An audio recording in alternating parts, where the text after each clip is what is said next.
Hi guys, welcome back to my channel, and today I am here to bring you the coffee book tag. No, I was not tagged in this, but I don't care. I love coffee and I love books, so I'm gonna do what I want. Who says I can't? Who says I can't? This tag was originally created by Bangity Bangs, and I first saw it done by Kat from Catty-tastic, so I will link both of those videos down below for you guys. I have 8 bookish questions inspired by 8 various hot coffee type beverages. So let's get started. Question 1, black coffee. Name a series that's tough to get into but has some hardcore fans. For this one, I am going to go with The Vampire Academy by Rochelle Mead. I just read this book. I found it really hard to get into. Like, I read it, it was enjoyable, I read it in a couple days, but I did not finish it with the unquenchable desire to go get Frostbite. I'm okay with not reading Frostbite for a while, but I will continue to read this series because everybody talks about it and is obsessed with it. It has some hardcore serious fans. It's just not all that fantastic in my opinion. Question 2, Peppermint Mocha. Name a coffee beverage that gets more popular as the seasons change and holiday time comes around. For this one I have 2 because I can't pick just one thing. I have to cheat and pick more than one. So that's what I'm gonna do. And my first pick is My True Love Gave to Me, which is a collection of short stories by various contemporary authors. This book was so popular this past Christmas. Everybody talked about it, and I can just see this being a book that I go back to read my favorite short stories from this collection. My second one is the most obvious answer ever, of course, Harry Potter. What about this makes me want to read it during Christmas time? I have no idea. But every time that Christmas comes around, I find myself more and more drawn to Harry Potter and to reread it. I don't, because I don't have time to read 7 books that I've already read when I have 70 books that I need to read. Not 70, but I have a lot of books that I need to read, so I have not committed myself to rereading Harry Potter yet. Every time winter comes around, I'm finding myself wanting to reread this series. Question number 3, hot chocolate. What is your favorite children's book? Obviously, I would pick Harry Potter, but I'm not going to repeat it, although this is an honorable mention, Harry Potter right now. But my other favorite children's story would be the Percy Jackson and the Olympian series by Rick Riordan. I love these books so very much. They're so witty and sarcastic and just adventurous, and regardless of how old you are, you will like these books. My mom read them and she's in her 40s and she loved them. I read them when I was in my teen years and I loved them. You could have your mom read them to you if you are too young to read, and you would still love them. However old you are, you will love them. There is something in these books for every age group. Question number 4, double shot of espresso. Name a book that kept you on the edge of your seat from start to finish. Again, I'm going to cheat and name more than one.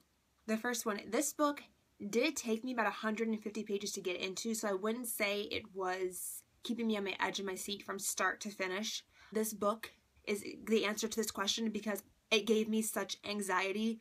I literally was pacing while reading this book. Pacing around my dorm room, reading this book. The anxiety level was just too much to handle. And that is The Girl with the Dragon Tattoo by Stieg Larsson. This book caused me so much freaking anxiety. I was just like, couldn't sit still while reading this book. I finished it and I was like shaking. Like I said, it takes like 150 pages to get into the story. But once you're into the story, don't read this book if you have anxiety issues because it will cause you more. And the second, third, and fourth answer to this question, any of Gillian Flynn's novels. These books are so creepy, are so twisted, and so terrifying. Any one of these would keep you on the edge of your seat. My favorite one I think would have to be Dark Places by Gillian Flynn. If you want a thriller, if you want a double shot of espresso in book form, these would do it for you. Question number 5, Starbucks. Name a book that you see everywhere. My pick is Cinder by Marissa Meyer. I have seen this book at Target, at Walmart, at Barnes & Noble for years, and I never picked it up, never read it.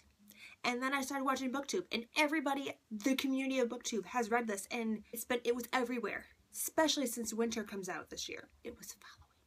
I wish I would have read it sooner, because it was so good and everybody on BookTube loves it so much. Question number 6. That hipster coffee shop. Give an indie book author a shout out. I don't think I've read any books by any indie authors, so I'm going to change this question a little bit. I'm going to tweak it to be name a book that you read before everybody else. So my hipster book that I read before everybody else is The Poison Princess by Crystal Cole. I have never heard anybody talk about this on BookTube. Never heard anyone mention it or talk about it or buy it, anything. I really enjoyed it.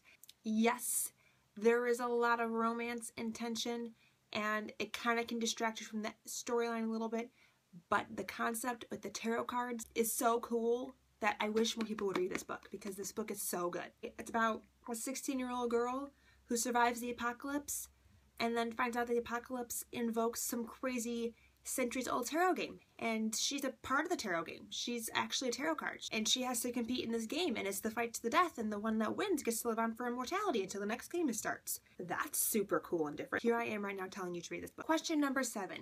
Oops, I accidentally got decaf. What's the point of coffee if it's going to be decaf?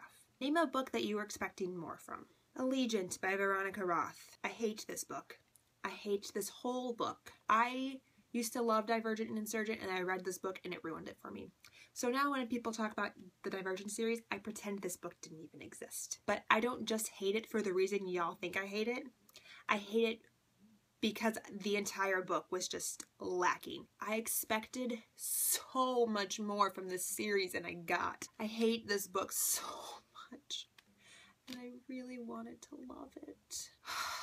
Veronica Roth, you let me down. Question number 8, the perfect blend. Name a book or series that was both bittersweet but ultimately satisfying. Clockwork Princess by Cassandra Clare. This book was perfect.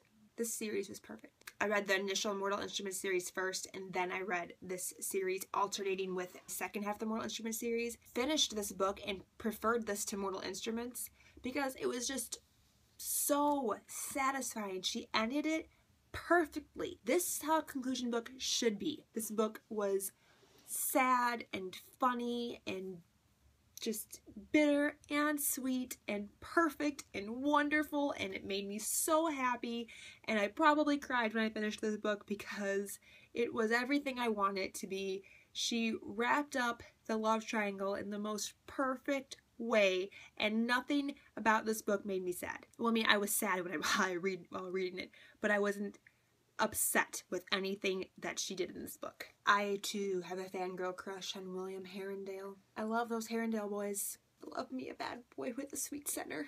It was the perfect blend. It truly, truly was. And that is all I have for you today. Thank you so much for watching, and until next time, I will talk to you guys soon. Bye!